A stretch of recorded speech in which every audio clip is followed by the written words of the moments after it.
gorgeous. Marcus Spears, Peter Schrager, Mina Kimes, Ryan Clark.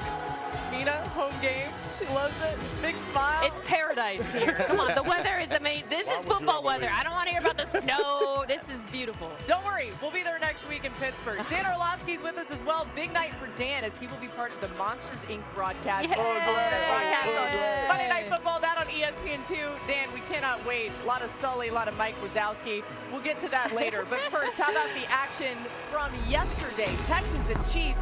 On Sunday Night Football, we know how important this game is for Patrick Mahomes and the Chiefs. Third quarter is where we pick it up. The Chiefs are down 10-0. 4th and 1 for the Texans, too, and Kareem Hunt powers in for the touchdown, Ryan.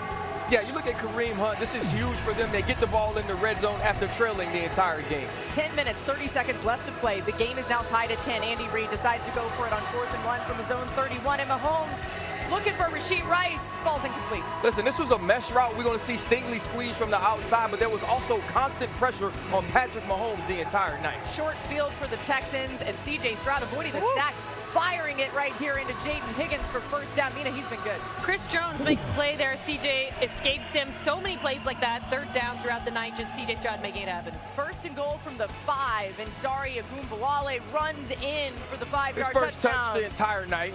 Texans go up 17-10. Next Chiefs possession, same score. 4th and 4 at their own 41. Mahomes again looking for Rice, falling incomplete, just not going the Chiefs' way. They turn the ball over again on downs in their own territory. And then after a Texans punt, 3 minutes, 40 seconds left in this one. What can Patrick Mahomes pull off? He's looking for Travis Kelce, deflects off of him, intercepted by Azeez Al-Shaair. 2 plays in the row. Travis Kelce and Patrick Mahomes just weren't on the same page. Huge pick by Azeez Al-Shaair. Texans go on to win it, and that means with the loss and the Broncos win on Sunday, they've won 10 straight, by the way, the Chiefs were eliminated from contention for the AFC West title. Kansas City's run of 9 straight division titles was the second longest streak in NFL history, was the longest active division title streak by any team across the NBA, NFL, NHL, and MLB entering 2025. That's just how important what it was that's been lost. Here's Mahomes after the game.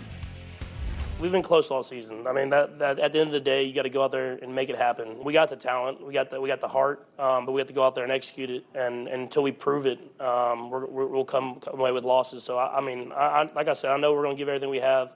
We'll give ourselves a chance, and I'll see what happens.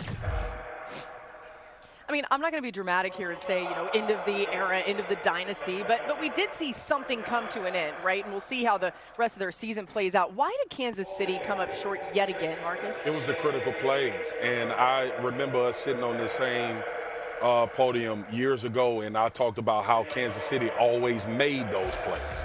When you look at it, it was 2 quarterbacks that went into Kansas City, Joe Burrow and Josh Allen, that I thought played well enough. And Pat Mahomes was still able to make the plays outside of Joe Burrow playing that way. But last night, you showed some of them in the highlight, the drop by Rashee Rice. This is a bad throw because of pressure. And you got Travis Kelce, who usually makes that play, regardless of how it turns out in transitions. The Chiefs, it's no coincidence that one-score games have been their Achilles heel this year. You go back to last year. They made those plays last year in order to win those one-score games. We just haven't we haven't got accustomed to them not coming through in the end. They've been the team that seemingly look like they panic when a play needs to be made, as opposed to what we've watched them do for the last 7 years, going and winning these division titles. Yeah, Marcus, for me, it's you only get so many chances versus great defenses. And you showed some of the drops last night. They had 4 of them, 21 drops on the season, them 3rd and 4th downs. But also, you saw Patrick miss opportunities for touchdowns. A little bit of a short motion by the wide receiver. Starts at the top of the screen. You want to keep that backside corner tucked down. So you chip and then release. That pulls the corner down. Hollywood Brown with the safety leaning to the hash. There's a lot of green space. Patrick's peeking to the bottom of the screen, but if he's peeking at Hollywood, that's more than likely a touchdown. This is to start the second half. Little half roll out of the quarterback. Once again, that tight end on the backside pulls the corner down. Hollywood runs a corner post. There's a ton of green space to take advantage of. Now this is a completion, but you're the best player on the planet. Good throw by Patrick Mahomes. That's a touchdown. Then you go later in that quarter, once again, same look. Half roll by the quarterback. This time you're going to run that same post. This way play pulls the safety. He's got Thornton deep, launched this ball downfield, and it's a touchdown. Is it a good throw? Yes, but you're Patrick Mahomes. That should be a great throw. Instead, it's a half yard short, and it's a pass breakup. You get 3 or 4 opportunities versus a great defense in a game to make plays. The Chiefs didn't make one of them. Dan's right. They also gave up a lot of 3rd and long conversions. They missed a field goal, which is not something that Harrison Butker typically does. The 4th and 1 decision can be questioned why they were going for it. 4th and 4 decision could be questioned why they were going for it. You know, on Get Up last week, I was the lone person who picked the Chiefs, and I didn't even feel it in my belly. I felt like I was, you know, on the Titanic with the violin. Gentlemen, it's been nice playing with you. Like, I think Don't let go, John. Exactly. I think I'm supposed to do this, but I don't feel that way anymore. It's done. And if you think they're going to be back next year and those things will go, ask our colleague Troy Aikman about that. You go 3 and 4 years and you think, all right, well, we didn't win this year, but next year, it's not that easy. I don't know if we're going to see the Chiefs back. There are a lot of good teams in the AFC, and last night, they were not the better team on the field. Yeah, there's a great Memphis philosopher named Gloria Hallelujah Woods. And she says at the end of the day gon' end. They gon' end. And when you think about the Kansas City Chiefs and you think about the Dallas Cowboys or the New England Patriots who were able to extend their dynasty over 2 decades, you don't have to necessarily retool or rebuild. Sometimes you have to recommit to being something different. And you can see they want to replace Tyreek Hill with speed, and so you go get Xavier Worthy. And you don't do some of the things because you have Patrick Mahomes that can build around him. You want to build through him. I think defensively they've missed on some draft picks, and they need to improve there to be better up front to get 4-man rushes. I know Mina Kimes is going to talk about some of the things they can do offensively to help Patrick Mahomes as well. They felt like they had the greatest player in the world, and he was always going to bail them out. So let's build people he could play through instead of getting people who could take some of the pressure off of him. Yeah, let's spend some time on that. I mean, the Chiefs are not officially eliminated, but if you're in charge of the next iteration of this Chiefs offense, where is your focus in the offseason? Yeah, I think it's both personnel but also scheme, which is kind of crazy. Personnel-wise, Ryan touched on it. You need speed up. By the way, Chris Jones played like unbelievable in this game, and it didn't matter. He needs a speed, I think, on that defensive line to help him out. And then offensively, size is something I would look to add. The contrast between seeing what Nico Collins was doing, the lack of that for Kansas City playmakers. But then to go to the scheme, I mean, we've been talking about it all year long, but it was so vivid in this game. The gun-run game just isn't working for Kansas City. And I understand that's a part of their RPO-centric offense, and sometimes Patrick is throwing it instead of handing it off. But in this game on gun runs, Pacheco and Hunt both averaged under 3 yards per carry. It's been the case all year. I think they need to really take this offseason to reinvent who they are as a rushing team.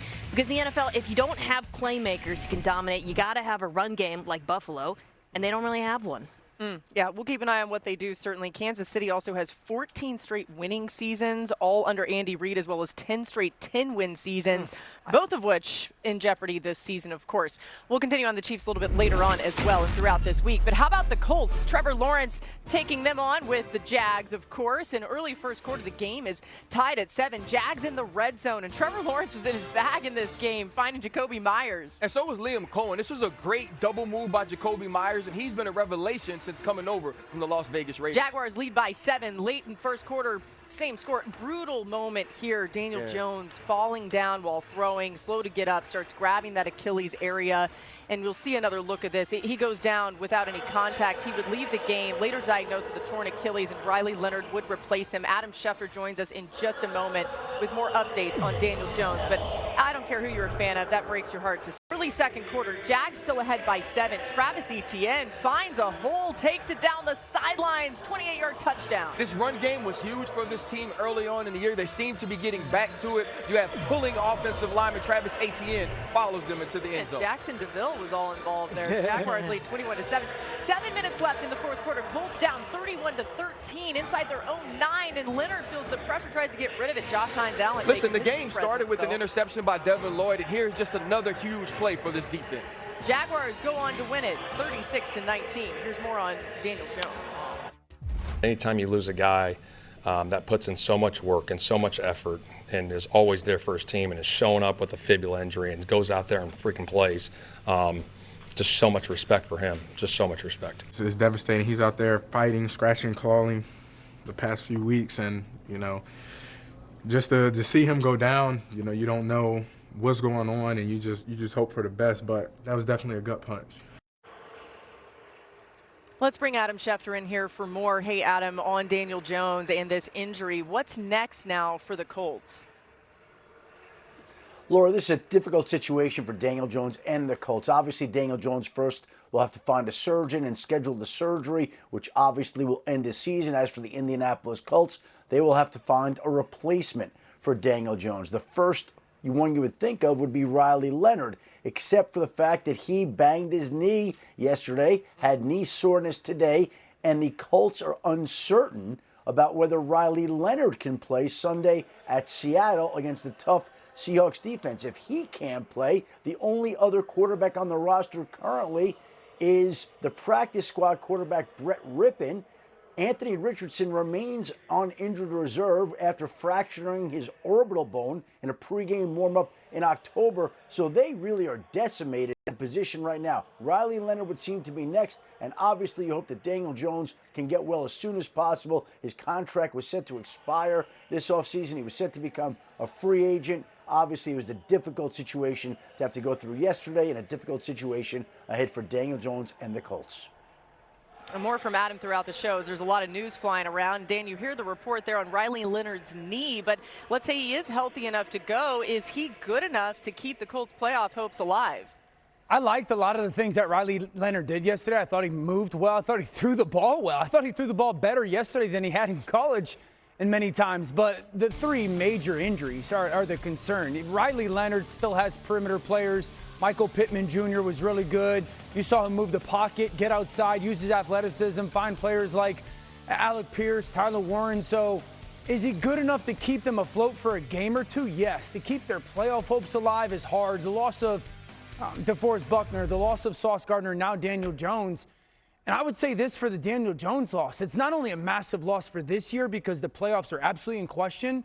It's also for next year. If anybody's been paying attention to Atlanta, Kirk Cousins, the Achilles injury 2 years ago. He did not look good last year. He looks much different as a player and moving wise this year. So it's not only impacting this year, I think it's going to very much so impact the position in Indianapolis next year. Yeah, it's a good point, although an unfortunate point. Indianapolis, by the way, lost 3 consecutive games after that 8-2 start where they looked unstoppable. That means now, as we look at the